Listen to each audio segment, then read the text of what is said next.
नमस्ते दोस्तों, आज हम बात करेंगे आपके सभी फूलों वाले पौधों के लिए जो कि उपयोगी है। अगर आप चाहते हैं आपकी गार्डनिंग में आपके पौधों की अच्छी पैदावार, अच्छे से उपज हो और आपके जितने भी गार्डनिंग में स्किल्स हैं उन पे अच्छे से काम हो और जितने भी आपके फूल वाले पौधे हैं उन पे अच्छे से कलियां बने और पत्ते पीले ना पड़े या पत्ते जो हमारे गर्मी बहुत ज़्यादा है इस वजह से जले जले अगर पत्ते हो जाते हैं आपके, या फिर आपके पौधे पे फंगस का अटैक है या मिली बग्स का अटैक हो रहा है, तो सभी चीज़ों से आपको इस जो मैं आज बताने चाह रही हूँ उससे काफ़ी निजात मिलेगी आपके पौधों को।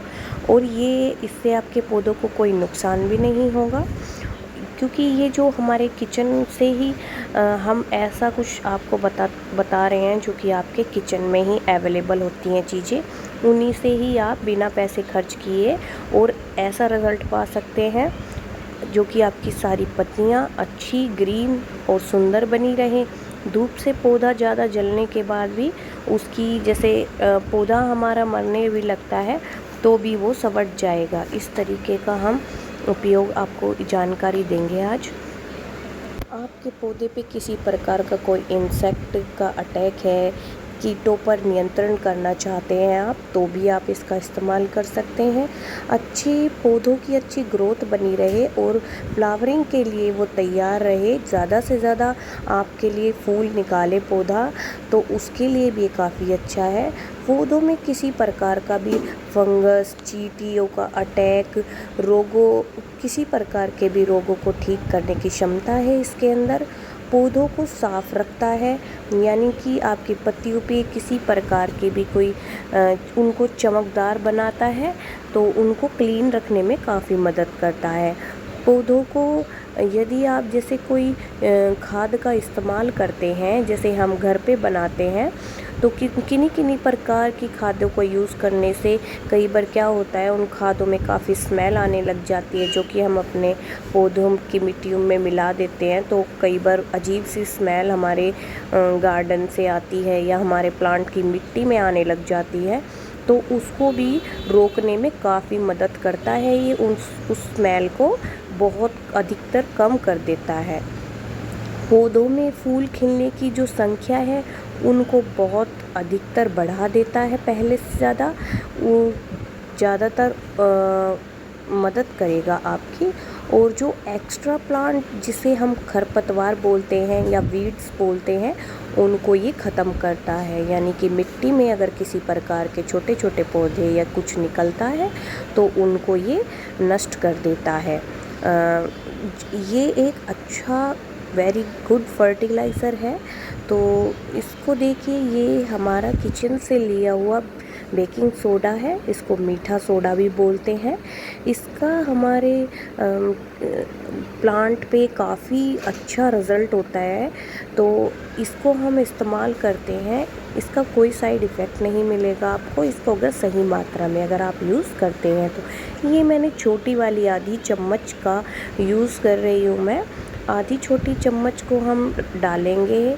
आप चाहे तो जो हम ये घोल बना रहे हैं इसको आप डायरेक्ट भी यानी कि पानी में घोल के डायरेक्ट आप प्लांट्स पे भी डाल सकते हैं।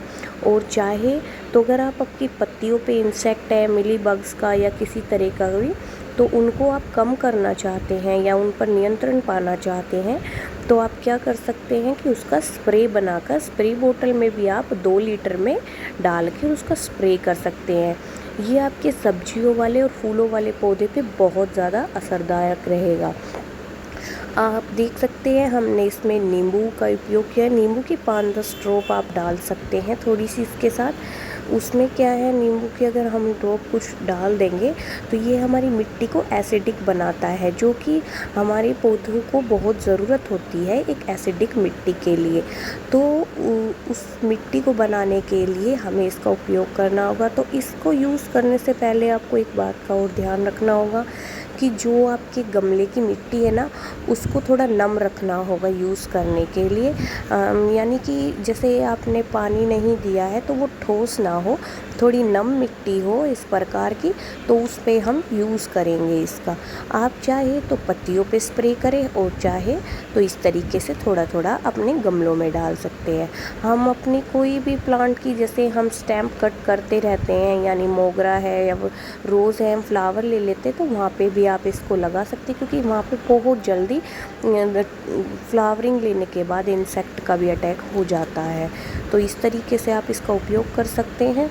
और एक बात और, जब आप इसका उपयोग कर रहे हो, या तो आप अर्ली मॉर्निंग में इसका इस्तेमाल कीजिए या फिर शाम के समय में आप इसका इस्तेमाल कर सकते हैं। मैं ज़्यादातर इन सब चीज़ों को शाम के टाइम पे इस्तेमाल करती हूँ, क्योंकि शाम के टाइम फिर ये रात तक अपना असर दिखा लेते हैं, क्योंकि सुबह बहुत धूप हो जाती है, तो ज़्यादातर धूप लगने की वजह से ये सूख जाता है साथ साथ। और इस तरीके के अगर आपके पत्ते हो रहे हैं या चींटियाँ, मेरे इस पे चींटियाँ ज़्यादा हो रही हैं, तो भी आप इसको यूज़ कर सकते हैं।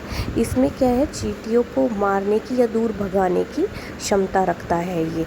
तो आप चींटियों से परेशान है तो भी इस तरीके का यूज़ कर सकते हैं। आपको मेरी वीडियो कैसी लगी है, लाइक शेयर एंड कमेंट कीजिए। अगर आपको कोई दोस्तों, हम लोग चाहते हैं कि ज़्यादातर आपको घरेलू चीज़ों से ही कुछ देखने को सीखने को मिले और आपके पैसे भी खर्च ना हो, तो इस तरीके के आप उपयोग कर सकते हैं घर पे। इनसे आपके पौधे हेल्दी बने रहते हैं, और जो बिगनर्स हैं उनको भी ज़्यादा खाद पानी या किसी स्प्रे की ज़्यादा ज़रूरत नहीं पड़ती है, क्योंकि वो काफ़ी महंगे महंगे फर्टिलाइज़र या फिर इंसेक्ट को भगाने के लिए आते हैं। उनसे कई बार हमारे पौधे ख़राब हो जाते हैं, जलने लग जाते हैं। तो आप इस तरीके के घरेलू नुस्खों का आप इस्तेमाल कर सकते हैं। आई होप आपको मेरी वीडियो अच्छी लगी होगी और काफ़ी जानकारी मिलेगी। Thank you.